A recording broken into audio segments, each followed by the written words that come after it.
श्री गोपाल भट्ट गोस्वामी अपने ठाकुर शालिग्राम जी को झूला उत्सव कर रहे थे, झूला झूल रहे थे ठाकुर जी। सब बड़े बड़े रसिक जन आए, आकर के वहां पर सुंदर सुंदर भाव सुना रहे थे। इतने में ही श्री हरिराम व्यास जी आए, उनसे निवेदन किया कि आप भी कुछ सुनाओ। तो हरिराम व्यास जी गा रहे हैं, मानो भटा कढ़ी में बोरे, अंग लगायो चंदन, झूले रे झूले मेरे गंड की नंदन। एक प्रकार से महाराज जी व्यंगात्मक रूप में पद गाया हरिराम व्यास जी ने। बोले कैसे लग रहे हैं? बोले ऐसे लग रहे हैं जैसे मानो बैगन को कढ़ी में बोर दिया हो। बैगन को कढ़ी में बोर दो तो उस पर अपने आप पीला पीला कढ़ी लग जाती है, तो ऐसे ही लग रहे हैं शालिग्राम भगवान के ऊपर जो चंदन लगा है वो ऐसा ही लग रहा है जैसे कि मानो बैगन कढ़ी में बोर दिया हो। अब उन्होंने तो ऐसे ही आनंद में गा दिया, लेकिन गोपाल भट्ट गोस्वामी जी को बड़ी वेदना हुई इस भाव से।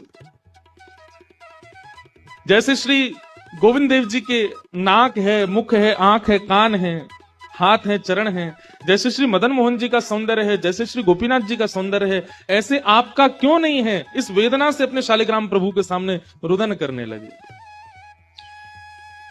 विरह तो बहुत दिन से व्याप्त था गोपाल भट्ट गोस्वामी जी के चित्त में, लेकिन नृसिंह चतुर्दशी जब आई, प्रहलाद की इच्छा पूरी करने के लिए, हिरण्यकश्यप का वध करने के लिए भगवान खंभ से प्रकट हो गए। जब ये बात कथा में गोपाल भट्ट गोस्वामी जी ने सुनी, तुरंत उठ करके अपने ठाकुर जी के पास गए और बोले कि प्रहलाद के लिए आप खंभ से प्रकट हो सकते हो, तो खंभ तो फिर भी एक सामान्य ईंट पत्थर का बना होता है, आप तो साक्षात शालिग्राम हो, क्या मेरे लिए आप शालिग्राम से प्रकट नहीं हो सकते? और इस वेदना से, इस करुण पुकार से, इस विरह भाव में रुदन करने लगे श्री गोपाल भट्ट गोस्वामी। और उनके प्रेम के इस भाव की पूर्ति के लिए आज के दिन यानी कि बुद्ध पूर्णिमा, रात में सोए थे रुदन करते हुए, प्रातःकाल जैसे ही उठे तो क्या पाया?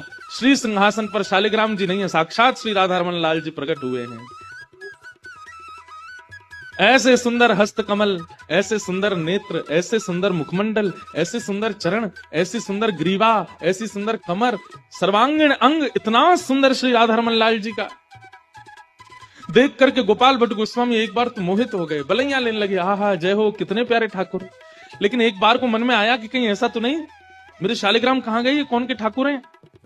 जैसे ही राधारमण लाल जी को उठाया, तभी पीछे स्पर्श हुआ, कुछ शालिग्राम जैसी शिला है, पीछे देखा तो श्री शालिग्राम जी हैं और उनमें से श्री राधारमण लाल जी प्रकट हो गए।